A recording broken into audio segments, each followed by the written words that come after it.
The San Francisco-Oakland Bay Bridge is not just a bridge.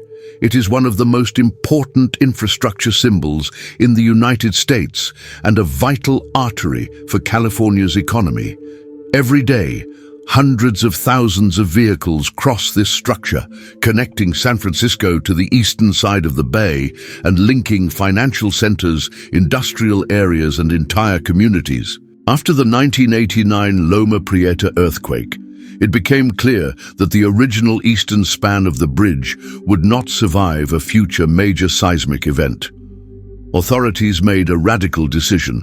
Instead of retrofitting it, they would completely replace the eastern span with a new modern structure.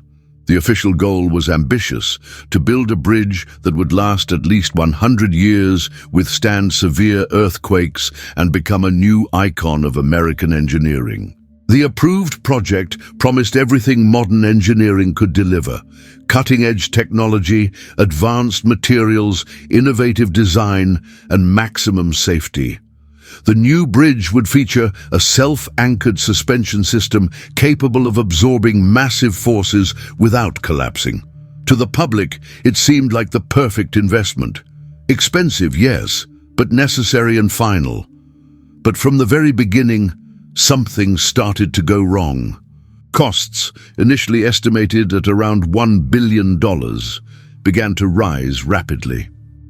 Design changes, political disputes, controversial technical decisions, and deadline pressures turned what should have been a model of efficiency into an increasingly troubled project. Still, officials reassured the public everything was under control.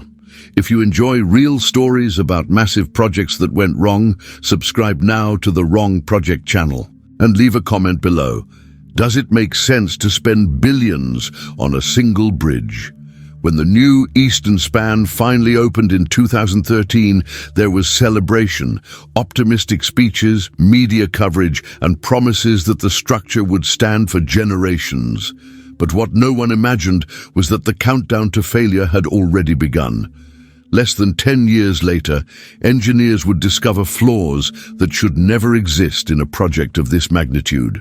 Problems so serious, they would call into question not only the bridge itself, but the entire decision-making system behind it. And most alarming of all, many of these problems were completely predictable.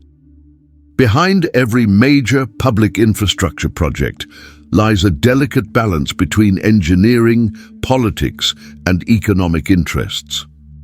In the case of the new eastern span of the San Francisco-Oakland Bay Bridge, that balance began to collapse long before the first bolt was installed. After the decision to fully replace the old structure, several technical proposals emerged. Some were conservative, focused on proven reliability. Others were bold, aiming to transform the bridge into an architectural landmark. It was the latter option that prevailed, not only for technical reasons, but due to political and symbolic pressure. California wanted more than a safe bridge. It wanted an icon. The chosen design was a self-anchored suspension bridge, a rare and highly complex structure with very few real-world examples in operation. In theory, the design would offer greater flexibility during earthquakes. In practice, it required extreme precision, top-tier materials, and flawless technical execution. But there was a fundamental problem: the schedule. The project was under enormous pressure to be completed quickly.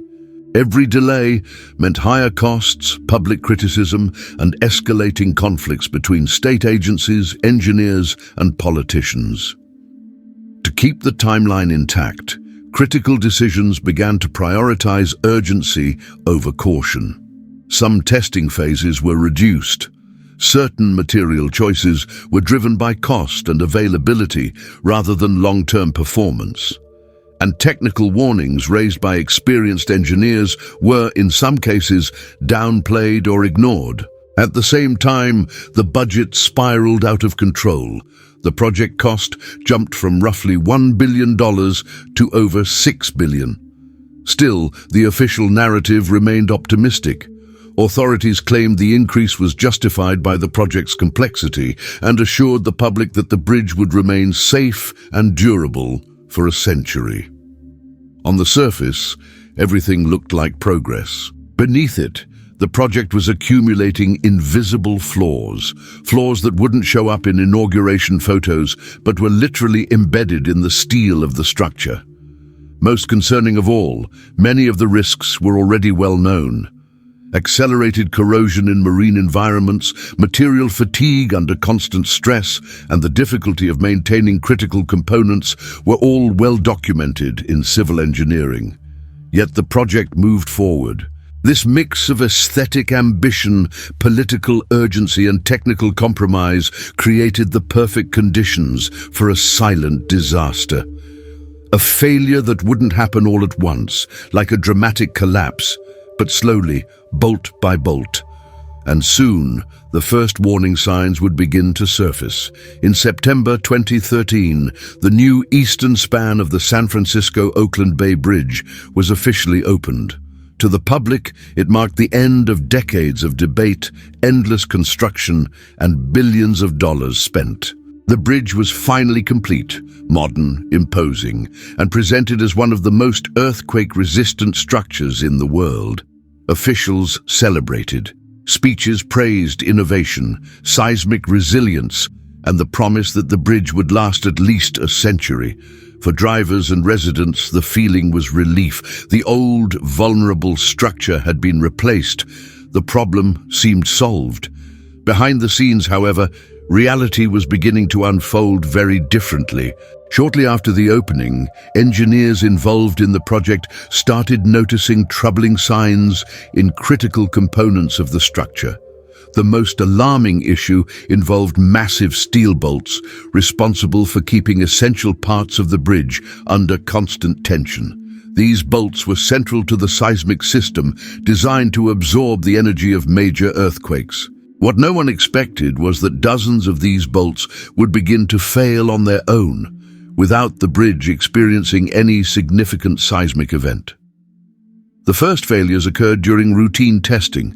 At first, the issue was treated as an isolated incident, but as inspections continued, more failures emerged. In total, more than 30 critical bolts showed complete or severe fractures. The cause was a dangerous combination of excessive tension, material brittleness, and a phenomenon known as hydrogen embrittlement, a microscopic failure process that can destroy high-strength steel when exposed to moist, salty environments like the San Francisco Bay.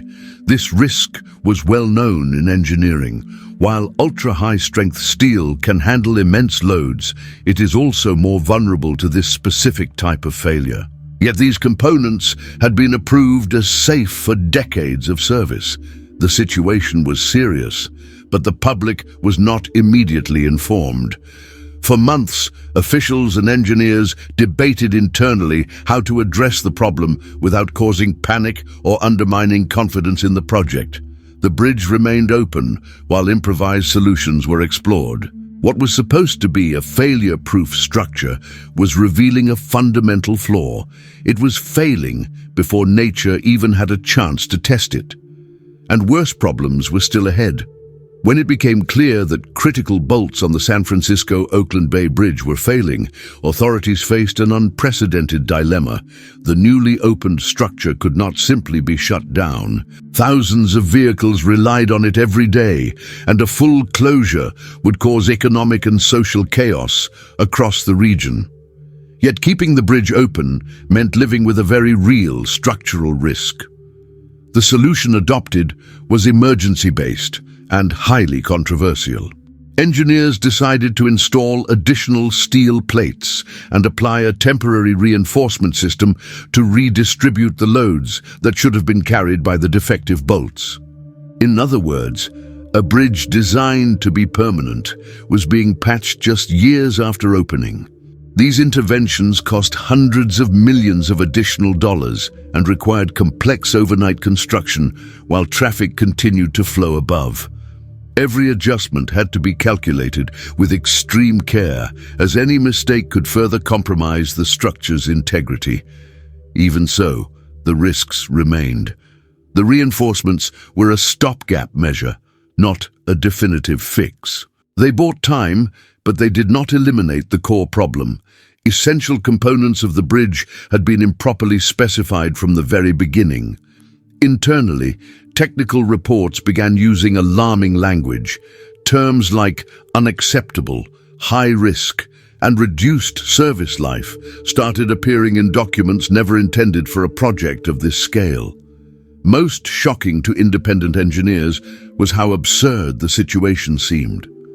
A multi-billion-dollar bridge in one of the wealthiest regions on Earth was being held together by temporary solutions, typically acceptable only for aging, deteriorated structures. The project's public image began to crumble. Once the media gained access to the information, the reaction was swift. Headlines questioned how a bridge designed to last a century needed emergency repairs before even reaching 10 years of service. Public trust eroded, and calls for investigations intensified. The question no one could ignore was simple and devastating. How was this allowed to happen? With every reinforcement installed and every extra million spent, it became clear that this was not an isolated mistake. It was the result of accumulated decisions, technical compromises, and the dangerous belief that problems could always be fixed later. But in engineering, later is often too late. As the problems with the San Francisco-Oakland Bay Bridge became public, pressure for answers escalated rapidly. This was no longer just a technical failure, but an institutional scandal. With billions of dollars at stake and the safety of millions of people involved, official investigations became unavoidable.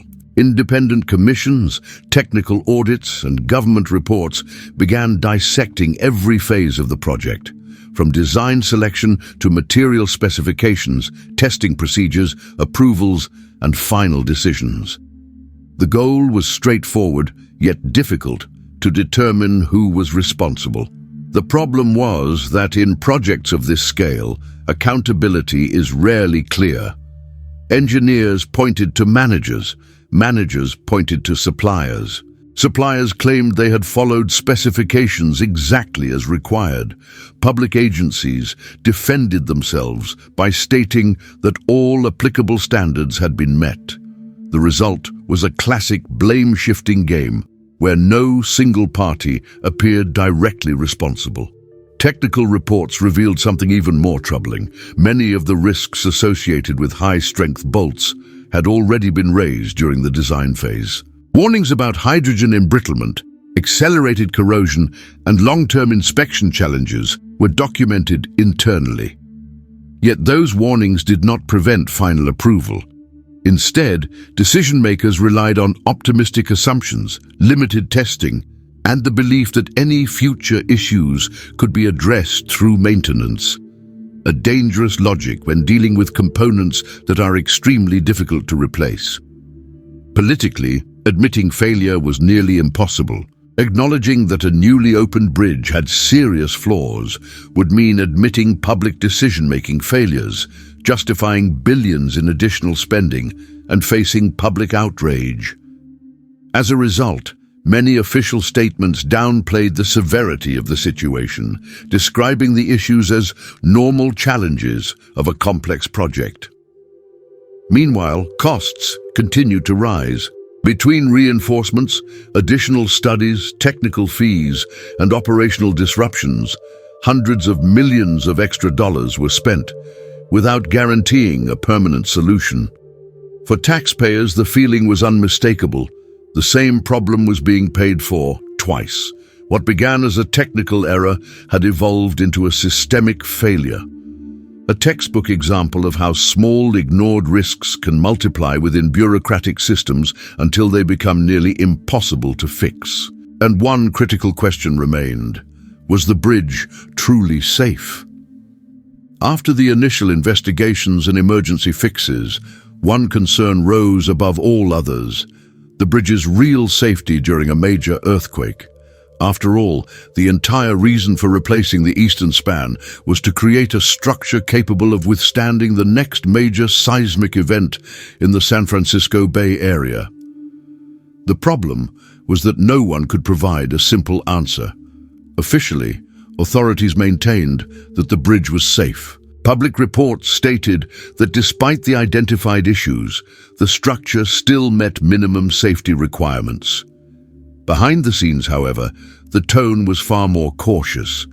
Independent engineers warned that the bridge's seismic system relied on the flawless performance of components that had already demonstrated premature failure. The broken bolts raised serious questions about how other high-strength elements might behave over time, especially under extreme conditions. During a major earthquake, these components would be subjected to forces far greater than those experienced during normal use. If similar failures occurred during a real seismic event, the consequences could be catastrophic. Another troubling factor was the difficulty of comprehensive inspection. Many critical elements were embedded deep within the structure, making continuous monitoring extremely challenging. This meant that new failures could be developing without any visible warning signs. The situation created a disturbing paradox. Closing the bridge would be economically devastating and politically explosive. Keeping it open meant trusting that temporary fixes would hold during an event no one could predict. For the public, the message was mixed. On one hand, official assurances of safety. On the other, media reports revealing technical concerns, leaked internal documents, and disagreements among experts. The fear was not irrational. The Bay Area sits atop major geological faults, and significant earthquakes are part of its history. The question was not if a major earthquake would occur, but when. In this context, the Bay Bridge came to symbolize something deeper, the fragility of public trust in large infrastructure projects. When a structure promised to last a century shows serious problems in less than 10 years, doubt spreads beyond concrete and steel. The risk was no longer just structural, it was institutional. As problems with the San Francisco-Oakland Bay Bridge continued to surface, one consequence became impossible to ignore. Who was paying the price? And the answer was clear: the taxpayer. The final cost of the new eastern span far exceeded any initial estimates. What began as a project costing around $1 billion ultimately surpassed $6 billion. And that figure did not include subsequent expenses related to emergency reinforcements, investigations, additional studies, and extraordinary maintenance. To cover part of these costs, bridge tolls were increased. For everyday users, the feeling was deeply unfair. Not only were they funding a poorly planned project through taxes, but they were also paying more just to cross it each day. That sentiment spread quickly. Residents across the region began questioning not just the bridge itself, but the broader model of public infrastructure management. How could a project involving so many experts, major firms, and oversight agencies fail so dramatically so soon? The most uncomfortable answer was simple: no one was truly being held accountable. Despite multiple investigations, few individuals faced direct consequences. There were no major penalties, high-profile dismissals, or legal actions leading to systemic reform.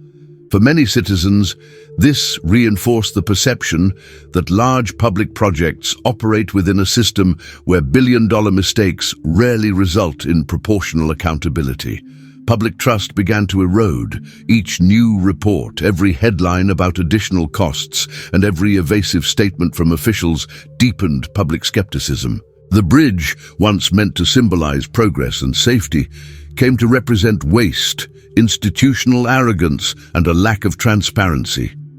The impact extended beyond California. Across the country, the case became a cautionary tale of what happens when political ambition overrides technical rigor. Infrastructure projects increasingly faced public resistance, even when they were necessary. Ironically, the bridge's failure weakened public support for future infrastructure investments, creating a dangerous cycle in which distrust limits funding and underfunding increases the risk of future failures. The bridge was still standing, but the bond between the public and its institutions had been severely shaken. As years passed and the facts became clearer, one question began to dominate technical analyses and public debate. What could have been avoided? For many experts, the answer is uncomfortable: a great deal. Independent engineers argued that the project's greatest failure was not a single miscalculation or isolated technical flaw, but a chain of misaligned decisions. Each choice, on its own, seemed reasonable. Together, they created a system that was vulnerable from the start. One major issue was the selection of ultra-high-strength materials without adequately accounting for long-term behavior in a harsh marine environment. San Francisco Bay is rich in moisture and salt, conditions known to accelerate corrosion and embrittlement in certain types of steel. These risks were well known, yet underestimated. Another critical problem was excessive reliance on theoretical models and simulations, paired with limited real-world testing. While advanced software is a powerful tool, it cannot fully replace long-term observation of material behavior. In a project of this complexity, uncertainty should have been minimized. The design also suffered from insufficient redundancy in critical components. In high safety systems, isolated failures should not jeopardize overall performance. Yet the failure of a relatively small number of bolts was enough to trigger a structural and institutional crisis. Project governance came under heavy criticism as well. With numerous agencies involved, responsibilities were fragmented and decision-making processes unclear. This made early risk detection difficult and allowed technical warnings to disappear within layers of bureaucracy. Perhaps most frustrating of all is that none of these lessons were new. Previous structural failures in bridges and other major projects worldwide had already demonstrated the same patterns: haste, overconfidence, and the underestimation of known risks. The bridge's failure was not an unpredictable accident. It was the result of conscious choices made under priorities that failed to place long-term durability and safety first. And that is precisely why this story matters. It shows that major engineering disasters rarely begin with a single catastrophic error. They grow from repeated small compromises until the entire system becomes too fragile to uphold its own promises. With the San Francisco Oakland Bay Bridge case firmly established as one of the most controversial episodes in modern American engineering, the conversation gradually shifted from the past to the future. The question was no longer just what went wrong, but rather what must change to ensure this never happens again. The first lesson is clear: durability cannot be merely a political promise. It must be treated as a strict technical requirement, backed by extensive testing, materials suited to the environment, and real safety margins. Projects that claim a 100-year lifespan must be evaluated accordingly, not just on paper, but in real-world conditions. Another critical lesson concerns project governance. Large infrastructure projects cannot function with diluted responsibility. When everyone decides, no one is accountable. Clear leadership structures with genuine technical authority and accountability mechanisms are essential for early risk detection and timely intervention. The bridge also exposed the limits of poorly managed innovation. Innovation is necessary, but innovation without sufficient real-world history demands extreme caution. Rare, complex, and lightly tested systems should never be treated as ready-made solutions for extreme environments. When aesthetics or political symbolism override proven reliability, risk increases exponentially. Transparency is another vital takeaway.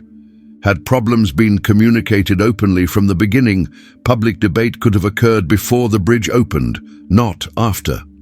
Concealing or downplaying flaws only amplifies their impact when the truth inevitably emerges. Perhaps the most important lesson is cultural. Modern engineering must reclaim the right to say no. No to unrealistic deadlines, no to technical shortcuts disguised as efficiency, and no to the belief that everything can be fixed later. Some decisions, once implemented, simply cannot be undone. The bridge's legacy is not found only in the steel that failed, but in the warning it left behind. A warning that infrastructure is not spectacle, not campaign rhetoric, and not a political showcase. It is responsibility. And ignoring that fact carries a high price, not only in money, but in public trust and collective safety. The San Francisco-Oakland Bay Bridge is still standing. Millions of people continue to cross it every year, many unaware of the silent history embedded in every cable, bolt, and hidden reinforcement beneath the asphalt. It did not collapse. It did not fall. It did not become a ruin. But it failed. It failed at what it promised most: longevity, reliability, and public trust. An infrastructure designed to last 100 years began showing serious problems in less than a decade. Not because of a devastating earthquake, not due to an unpredictable natural disaster, but because of human decisions. Decisions made under political pressure, artificial deadlines, and excessive confidence in the idea that problems could always be fixed later. A mindset that turned a supposedly definitive structure into a project under permanent scrutiny. The most disturbing part of this story is not the steel that broke, but the system that allowed it to happen. A system where technical warnings can be ignored, where responsibility is diluted, where cost overruns are treated as inevitable, and where the final bill always lands in the same place: on the public. The Bay Bridge became an unintended symbol of what happens when infrastructure is treated as spectacle, when innovation becomes a shortcut, when the appearance of progress matters more than the silent safety no one sees, but everyone depends on. Wrong Project exists to tell stories like this, stories that reveal how the greatest failures of modern engineering are rarely sudden accidents. They are built slowly, decision by decision, compromise by compromise, until failure becomes unavoidable. The bridge still stands, but its promise has fallen, and the real question left behind is not about this bridge alone, but about how many others around the world are quietly following the exact same path.